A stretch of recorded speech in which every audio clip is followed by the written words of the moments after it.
उपस्थित गुरुमुख भाई बहनों को सप्रेम जय सच्चिदानंद जी।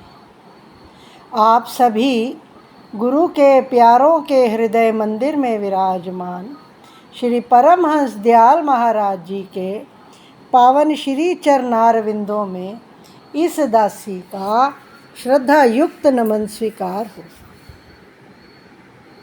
श्री परमहंस गुरुदेव जी निराकार साकार, जिनकी पद नख ज्योति से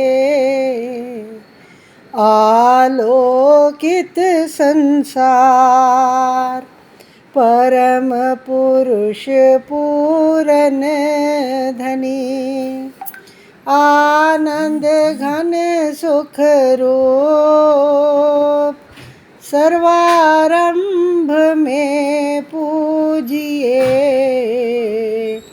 पावन चरण अनूप, सर्वारंभ में पूजिए श्री सतगुरु चरण अनूप। बोलो जयकारा,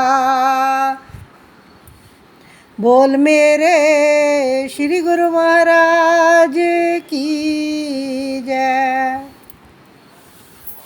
विचारवान गुरुमुख भाई बहनों,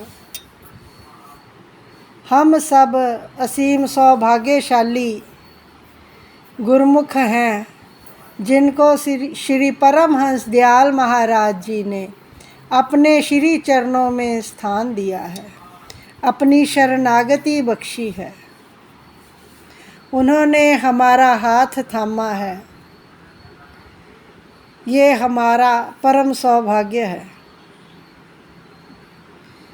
हमारे सतगुरुदेव का ये बिरद है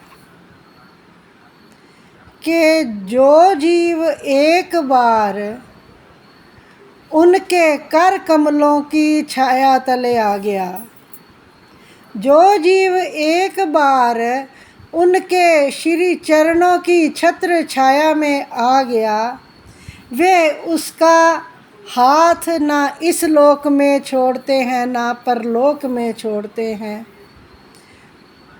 वो अपने प्रेमी को, अपनी रूह को अपने साथ मिला करके ही दम लेते हैं। इतनी मेहनत करते हैं वो अपनी रूहों पर। हम जीव अनेक प्रकार के गुनाहों से युक्त हैं, बहुत बहुत गलतियां करते हैं। हम गुनाहगार हैं और वो बख्शनहार हैं। हमारे जैसा कोई गुनाहगार नहीं और उनके जैसा कोई बख्शनहार नहीं है। सतगुरु अपनी रूह को चमकाने के लिए, उसको निखारने के लिए क्या करते हैं? कबीर साहब जी के वचन हैं कि गुरु कुम्हार शिष्य कुंभ है, गढ़ गढ़ काढ़े खोट, अंतर हाथ संहार दे, बाहर मारे चोट। गुरुदेव अपनी रूह को घड़ने के लिए जिस प्रकार के कुम्हार घड़े को घड़ता है, उसने जरा सा भी बाहर टेढ़ा मेढ़ा होता है तो हाथ मार मार के, चोट मार मार के उसको सीधा करता है। गीली मिट्टी होती है और अंदर उसने हाथ रखा होता है, क्योंकि वो अगर बाहर से ही चोट मारे तो घड़ा फूट सकता है। सतगुरुदेव भी इसी प्रकार कैसा भी गुरमुख पर समय आ जाए, कितनी भी विपरीत परिस्थितियां आ जाएं। एक बात और है, गुरुमुखों पर विपरीत परिस्थितियां आती बहुत है, संघर्ष बहुत बड़े होते हैं गुरुमुखों के आम संसारियों से। ज़्यादातर देखने में आता है कि जो दुनियादार लोग हैं वो सदा हंसते हुए मुस्कुराते हुए अपनी ही मौज में मस्त, सदा मौज मस्ती में रहते हैं, और गुरुमुख जो सदा सतगुरु की याद को अपने दिल में हृदय में बसाए रखते हैं, उनको कष्ट भी बहुत आते हैं, प्रतिकूलताएं भी बहुत झेलनी पड़ती हैं। परंतु जैसा भी समय आए, सतगुरुदेव अपना हाथ भीतर रखते हैं। बेशक बाहर से कितनी भी प्रतिकूलता आए, उनकी दया का हाथ गुरुमुख पर हमेशा होता है, और गुरुमुख को कभी वो कष्ट, कभी दुख महसूस ही नहीं होता है, प्रतिकूलता कभी महसूस ही नहीं होती है, क्योंकि उसकी अंतर की तार जो है ना, वो नाम के साथ जुड़ी होती है, उसको दुख महसूस ही नहीं होता है। ये गुरुमुख का खास लक्षण है। जैसी मर्जी सांसारिक प्रतिकूलता आए, जैसा मर्जी विरोधाभास आए, गुरुमुख जो है वो अपनी भक्ति की राह पर आगे से आगे कदम बढ़ाता ही चलता है, ना डोलता है ना डगमगाता है, अपनी राह पर सीधे चलता जाता है। सेवा से कभी विमुख नहीं होता, कैसा भी समय आ जाए सेवा से कभी विमुख नहीं होता। तन की कभी परवाह नहीं करता। गुरुदेव की सेवा में तन से ऊपर उठकर सेवा करता है। पहले तन से ऊपर उठकर सेवा की जाती है तो मन भी सतगुरु के चरणों के साथ जुड़ जाता है।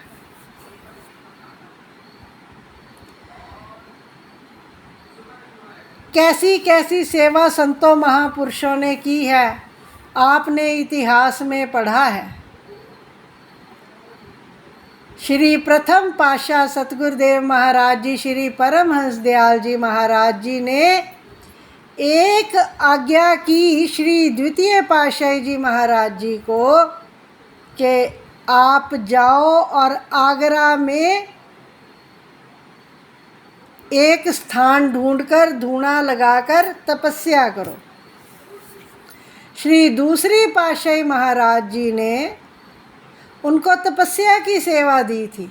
श्री दूसरी पातशाही सतगुरुदेव महाराज जी ने उनके वचन को ऐसे शिरोधार्य किया, जो स्थान ढूंढा वहाँ पर धूनी लगाई और बैठ गए भजन बंदगी में। 10 साल तक वहाँ पर उन्होंने तपस्या की है, नाम सिमरन किया। एक बार श्री परमहंस दयाल जी महाराज, जहाँ श्री गुरुदेव श्री दूसरी पातशाही जी तप कर रहे थे, उनके पास ही कहीं श्री गुरु महाराज जी ने कृपा फरमाई। श्री दूसरी पातशाही सतगुरुदेव महाराज जी उनके श्री चरणों में श्री दर्शनों के लिए गए। जैसे ही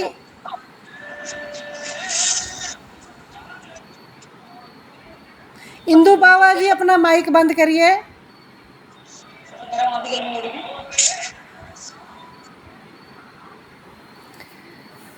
जैसे ही उन्होंने श्री परमहंस दयाल जी के श्री चरणों में शीश झुकाया, मत्था टेका, दंडवत करके उठकर बैठने भी नहीं पाए थे कि श्री गुरु महाराज जी ने फरमाया फौरन लौट जाओ।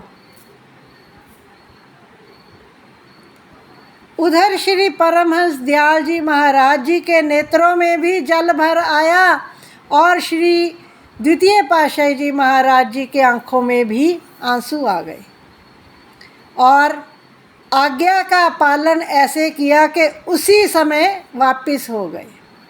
जब वो वापस लौट रहे थे, रास्ते में पंडित जगन्नाथ जी उनको मिले तो उन्होंने सब हाल बताया। पूछा उन्होंने तो श्री दूसरी पातशाही जी महाराज जी ने बताया कि हम लौट रहे हैं। उन्होंने कहा कि चलो पहले हमारे घर चलो। उनको भोजन करवाया, जलपान करवाया, फिर अपने बेटे को किराए के लिए पैसे दिए कि जाओ इनको रेलगाड़ी तक टिकट लेके छोड़ाओ। जब पंडित जगन्नाथ जी ने श्री चरणों में आकर सब हाल सुनाया तो श्री परमहंस दयाल जी महाराज बहुत प्रसन्न हुए। उन्होंने क्या फरमाया, क्या वचन किए कि पंडित जी आपने बहुत अच्छा किया जो उनको भोजन करवाया, जलपान करवाया और उनको तांगे में बिठाकर रेलगाड़ी तक पहुंचाया। आपने बहुत अच्छा किया। हमारी तो मौज ही ऐसी थी, हमने तो आज्ञा फरमा दी और यहाँ जितने लोग बैठे थे सब आंखों के अंधे थे, इनको किसी को पता ही नहीं चला। हमारी मौज में बाबा स्वरूपानंद जी तो मर मिटने को सदा तैयार रहते हैं, जैसी हमारी मौज हो। इस प्रकार गुरु आज्ञा का पालन किया तो देखो ना कैसे श्री प्रथम पातशाही सतगुरुदेव महाराज जी ने श्री परमहंस दयाल महाराज जी श्री दूसरी पातशाही जी को अपना स्वरूप दे दिया।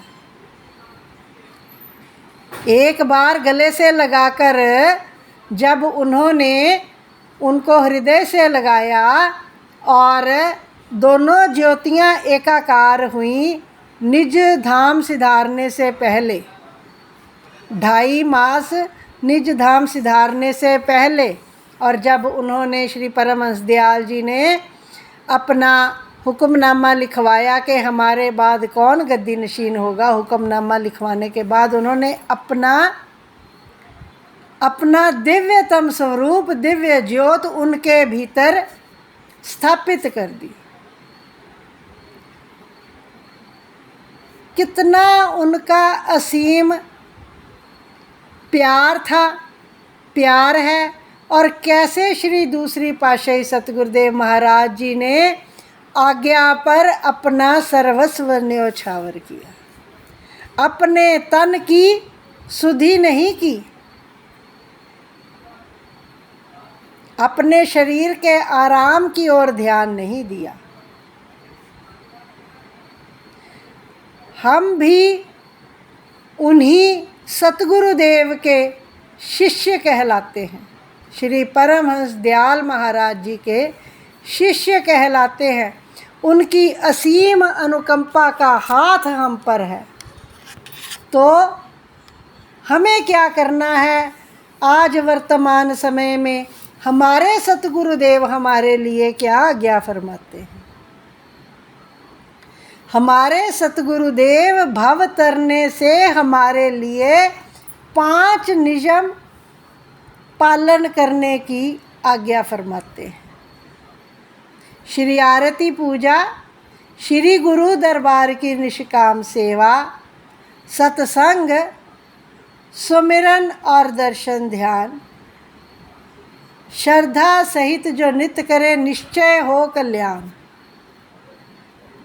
और फिर आज के कठोर काल में हमारे हजूर दाता दयाल महाराज जी प्रत्येक गुरुमुख के लिए 2 घंटे का भजन सिमरन अनिवार्य फरमाते हैं।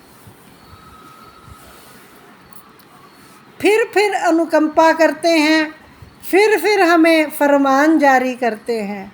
फिर गुरुमुख श्री चरणों में जाते हैं, फिर वो पूछते हैं कि आप भजन सिमरन करते हो, कितना करते हो।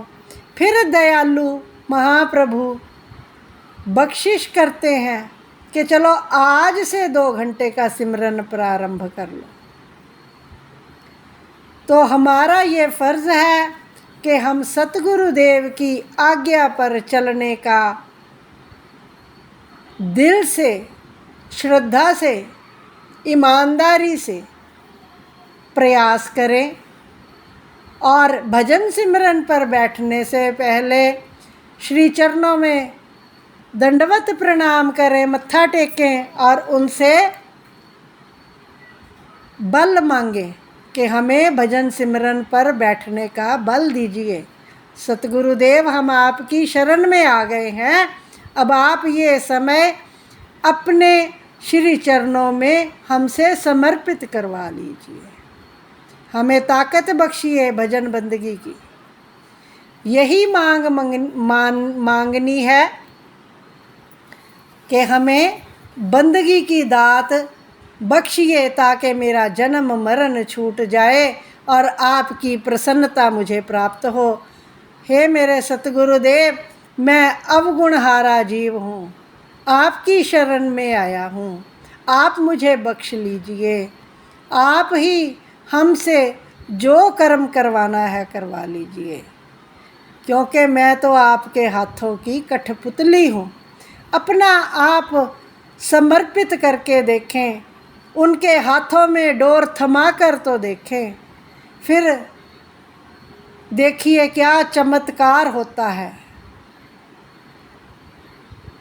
कैसा चमत्कार होता है। सतगुरु के चरणों में प्रीत नित्य प्रति बढ़ती जाएगी और हमें लगेगा कि हमारी अभी प्रीत जो है और बढ़नी चाहिए, भूख बढ़ेगी।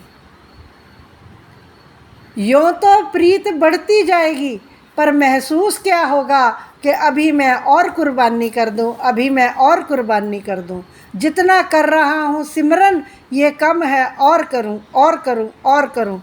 जब ये भूख बढ़ेगी, जब ये भूख बढ़नी शुरू हो जाएगी, तो समझ लीजिएगा कि हम अपनी जिस राह पर चल रहे हैं वो सही राह है।